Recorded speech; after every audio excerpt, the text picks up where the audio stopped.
डोंबिवलीतील शास्त्रीनगर रुग्णालयात महिला डॉक्टर, परिचारिका आणि आरोग्य कर्मचाऱ्यांवर झालेल्या कथित मारहाण प्रकरणाने राजकीय वातावरण चांगलेच तापले.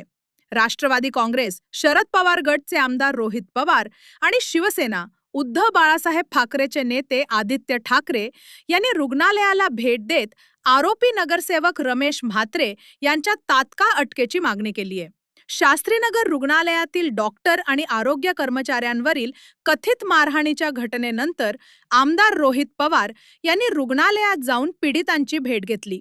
आरोपी नगरसेवक रमेश म्हात्रे यांना संध्याकाळपर्यंत अटक न झाल्यास तीव्र आंदोलन छेडण्याचा इशारा त्यांनी दिला.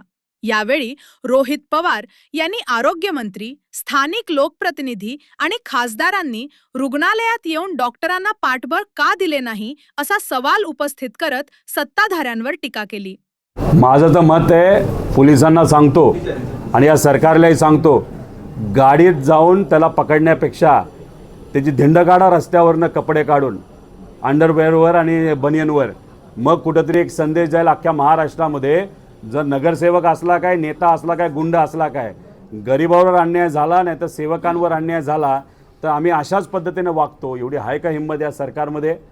तुमचा जवळचा माणूस असला, गुंड असला आणि तुमचे नको ती कामं करणारा माणूस असला तरी शेवटी इथे असणाऱ्या सेवकांवर, रुग्णसेवकांवर जो तो अन्याय करत असेल आणि फोनवर शिवीगाळ करत असेल, महिलेला सुद्धा फार आई बहीण तिथं काढली जात असेल तर त्याला सत्कार करण्याच्या लायकीचा नाही, धिंड काढण्याच्या लायकीचा, असं आमच्या सगळ्यांची मागणी आहे. नाही, तसं असेल असं नाही. मला असं वाटतं आता कुठलंच इलेक्शन नाही आहे, त्यामुळे ह्या ज्या नर्सेस, डॉक्टर, त्यांना ज्यांनी मतदान केलं होतं 2029ला, आता इलेक्शन नाही, कशाला यांचं ट्विट करायचं, कशाला यांना पाठिंबा द्यायचं, कशाला त्या रमेश म्हात्रेला पकडायचं.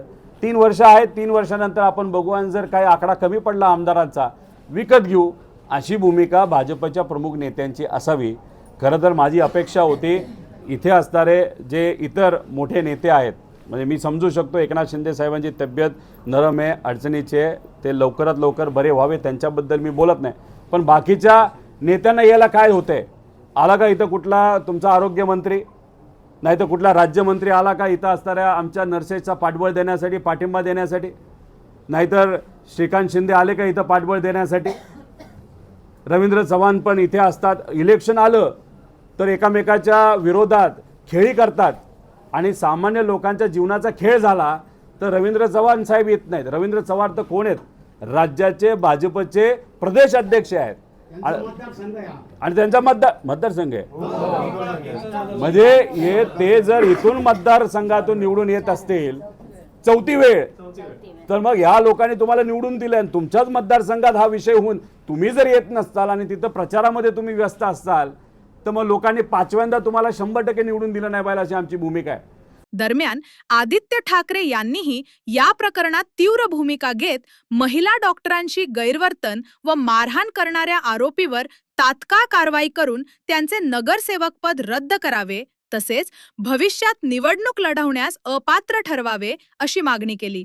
एकीकडे लाडकी बहीण म्हणायचे आणि दुसरीकडे महिलांच्या सुरक्षेकडे दुर्लक्ष करायचे का, असा सवाल करत त्यांनी सत्ताधाऱ्यांवर निशाणा साधला. मला वाटतं पोलीस बॉडीगार्ड त्या नगरसेवकाला एवढ्यासाठी दिला असेल की लोकांना त्याच्याकडून काही हानी होऊ नये. पण आता मला वाटतं ह्याच हॉस्पिटलमध्ये पूर्ण त्यांचं मानसिक संतुलन काय आहे, एखादा असं विषय जर समोरून कोणतरी समजून सांगतं तुम्हाला की या महिलेला NSU म्हणजे त्या लहान मुलांना जे जन्माला येईल त्याला गरज आहे आणि एखादी महिला डॉक्टर इंटरव्हीन करते, तुम्हाला समजवण्याचा प्रयत्न करते आणि तुम्ही त्यांच्यावरच हात उचलता, मग ह्याला खरोखर मेंटल टेस्टिंगची गरज आहे. त्यामध्ये ते असंही बोलतोय 2 का सुटले, करा ना 5 जणांना अटक आणि काढा परेड. पुण्यामध्ये वगैरे जशी काढतात ना परेड, तशी काढा आरोप्यांची. आज आम्ही स्थगन प्रस्ताव देखील आम्हाला आरडाओरडा करून हक्कानी मागून घ्यायला लागला, तरी देखील तो अध्यक्षांनी नाकारला होता. दुर्दैवाची गोष्ट हीच आहे की अशा विषयांना वाव मिळतोय का?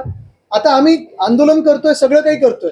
आज डॉक्टर्सनी देखील संप पुकारलेला आहे, तरी मला वाटतं इमर्जन्सी केसेस ते हाताळतात. आणि हेच डॉक्टर्स आहेत, मी तुम्हाला परत एकदा आठवण करून देतो, कोविडच्या काळी असेल किंवा आत्ता असेल, आपत्कालीन स्थितीत असेल किंवा आत्ता असेल, दिवस रात्र कधी तुम्ही 24 तास फोन केला तरी असतात. मग ही सगळी स्टंटबाजी जी करायची होती ना, हिम्मत असेल ह्या रमेश म्हात्रेंना तर राम मंदिर लुटलं त्यांच्यावर हात उचला, जा बॉर्डरवर पाकिस्तानच्या समोर हात उचला. इथे तुम्ही दादागिरी करताना जे समाजात काही वाईट करतात त्यांच्यावर हात उचलून दाखवा ना. राहुल कामरे, जनशक्ती कल्याण.